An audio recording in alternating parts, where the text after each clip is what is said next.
first one also to establish war tourism. You know, war tourism. Everybody bring people go to enjoy nice scenery. But this one is war tourism.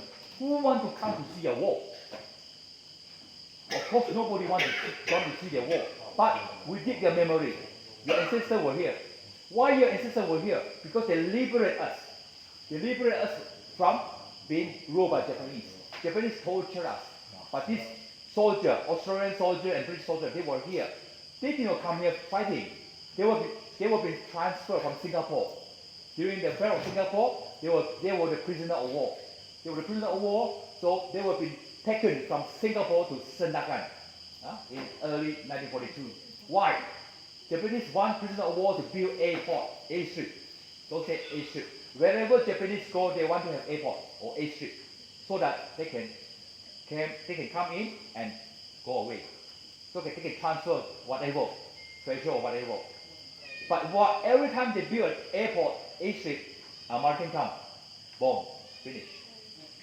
So the prisoner of war came in here, and in 1943, Japanese discovered they have underground operation. Underground operation means they have outside contact, so Japanese torture them. No more food, no more freedom.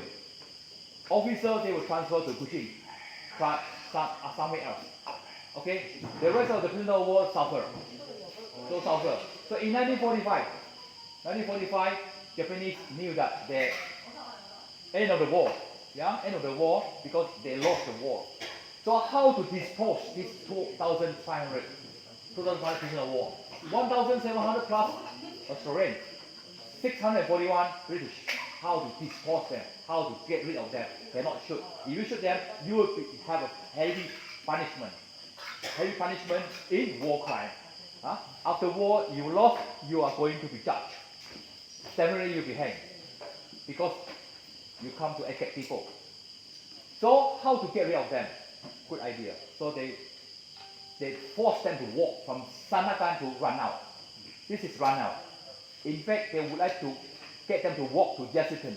But the fastest they walk, the fastest they get sick, they die, the better it is. Because they die natural way.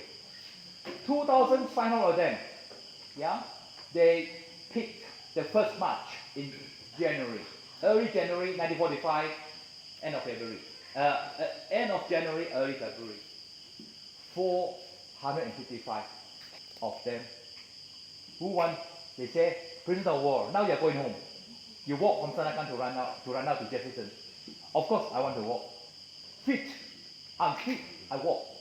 So the first march is 455 of them in 9 groups, every day 50. So in 10 days, they walk from Sandakan. How you can imagine how far is Sandakan to Ranau? 10 days. 80% of them arrived. 80% of them arrived because they were fit. But what happened? At the end of the day, only 10 arrived. Because when they arrived here, they were forced to walk back midway to carry rice for the Japanese to eat. Midway. So from Ranau, carry rice 3 days to Pakinatan. We call it Pakinatan, and come back in 2 days. That almost killed everyone. The feeders fight. The second group left Sandakan 29th of May. 536 of them all together walked. It took them about more than 3 weeks. The first group 10 days. The second group is more than 3 weeks, almost a month. Why? Because they were weak and bad weather. Bad weather. So they walked from Sandakan. They only reached here almost more than 3 weeks. But the percentage of arriving here is just 100 plus. But anyway, wherever Americans know that Japanese has come, they will come to attack. So they have moved the campsite a few sites. So the third march, 3 marches. The third march is 70 of them. They only reach 2-3 days. Oh, very weak. Japanese say, you cannot proceed. You're very weak. All of you are going to die. So they massacred. They killed, literally killed. So out of 2,500, only about 1,200 of them walked. What happened to the rest? 600 to 700. They were very big, lying in the campsite in Sandakan.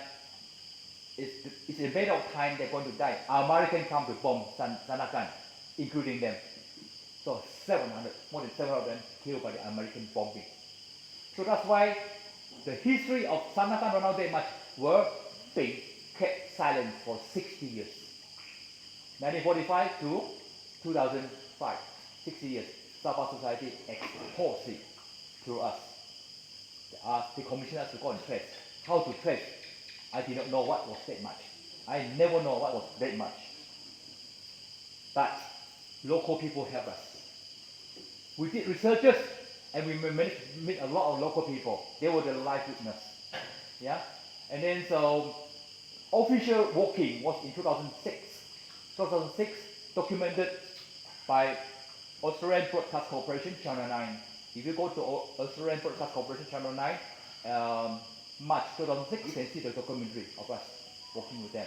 Later on, the former foreign minister, Alexander Downer, came, walked, 2008. And 2011, the former opposition, Scott Morrison, and then the ruling party, the defense minister, Jason Craig, they came as a civilians. Nobody knew.